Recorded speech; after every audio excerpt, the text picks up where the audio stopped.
एक बार योग संयोग की बात, जब ये नदी में तप कर रहे थे, योग संयोग से एक हिरणियों का झुंड पानी पीने के लिए आया।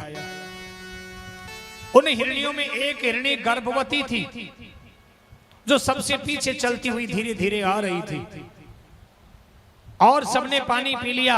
ये हिरणी जो ही पानी पीने लगी, एक सिंह की दहाड़ सुनाई दी। सिंह की गर्जना सुनी तो ये हिरणी कांप गई, सोची कि मेरा काल आ गया। अब इधर उधर कहीं जगह नहीं मिली, तो इसने तो नदी की जो धार थी उसी को छलांग लगा दी। नदी की छोटी धार है, उसको पार तो कर गई, लेकिन जो गर्भ था वो पानी में गिर गिरा है और खून से लथपथ हो गई। बालक जो है, हिरणी का बच्चा, वो पानी में गिर गया और ये आगे पहाड़ की ओर बढ़ी और एक गुफा में जाकर के गिर पड़ी और वहीं पर उसका प्राणांत हो गया। हिरणी मारी गई बेचारी। हिरणी का जो बालक है वो पानी में बहता बहता आया और प्रेमियों उधर ही आ गया जहां भरत जी अपने इष्ट का ध्यान कर रहे थे। जो ही उनको स्पर्श किया और देखा ये हिरणी का बालक, ये तो नवजात है, अभी अभी का पैदा हुआ है। वारे विधाता, इसका पालन कौन करेगा? इसकी मां कहां है? जान गए कोई न कोई ऐसा कुयोग बन गया। बेचारी मां के साथ इसको त्याग करके और चली गई।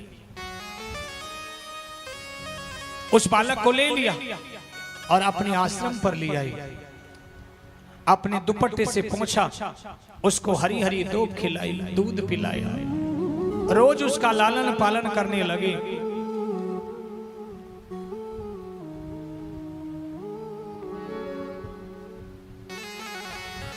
अब प्रेमियों हिरणी के बालक से प्रेम करने लग गए हैं।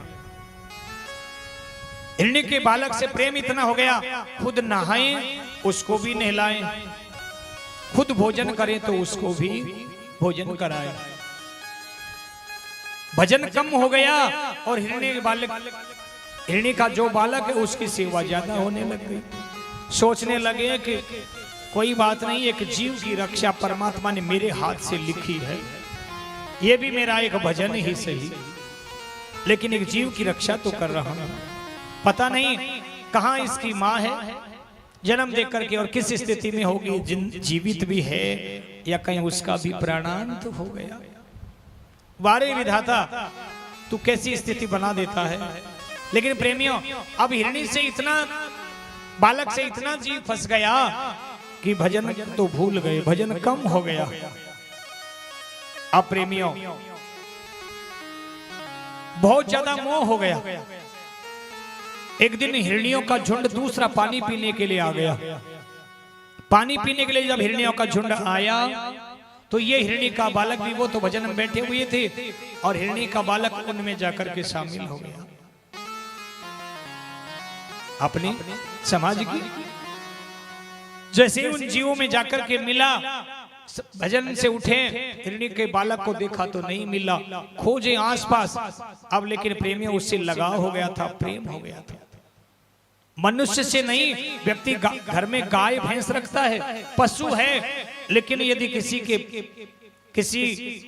एक गाय को या किसी भैंस को का प्राणांत हो जाने दो, उस परिवार पर क्या बीतती है। जैसे कोई उनका परिवार का कोई सदस्य गया, ऐसे फूट फूट करके रोते हैं, क्योंकि कैसे अपनी घर की स्थिति को देखकर कैसे खरीद करके लाए, कैसे लालन पालन किया उसका, कैसे दूध का सहारा बन रहा था परिवार के लिए, कोई उपयोग जो था उसका, वो उपयोगी जानवर जब भी खत्म हो जाता है उसका ही बड़ा दुख हो जाता है। तो आज हिरणी के बालक से रोने लग गए हैं और रोते रोते प्रेमियों ऐसी हालत बना ली, वन में उसको खोजने लग गए। कई दिन हो गए, एक दिन बिजली सी चौंक गई और राजा ने अपना जीव का त्याग कर दिया, प्राणांत हो गया। लेकिन प्रेमियों कहते अंत मति सो अंत गति सो मति। आदमी की अंत समय में जैसी मति होती है वैसी ही आगे की गति बन जाती है। इसलिए ये कथा संकेत देती है, सांसारिक चीजों में जो बूढ़े बाबा हो गए हैं, 70, 75, 80 साल के हो गए हैं, आज की कथा से ही अपनी चाबी यदि कमर में लटका रखी हो तो बेटे पोतों को संभला देना। ये माया मोह को ज्यादा मत लिपटो, जिम्मेदारियां दे दो।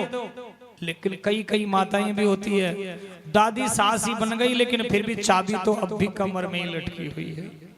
हाँ? जानती हैं भी समझदार हो गए बेटे, अरे तुम नहीं रहोगे तब ये क्या देखने आओगे तुम कि ये कैसे घर का संचालन कर रहे हैं। चिड़िया अपने पक्षियों को दाना तब तक ही खिलाती है जब तक उनके पंख नहीं होते हैं, और पंख आने के बाद में वो नहीं खिलाते हैं। अब तो खाओ, सीख लेनी चाहिए। ये नहीं कि बस हम ही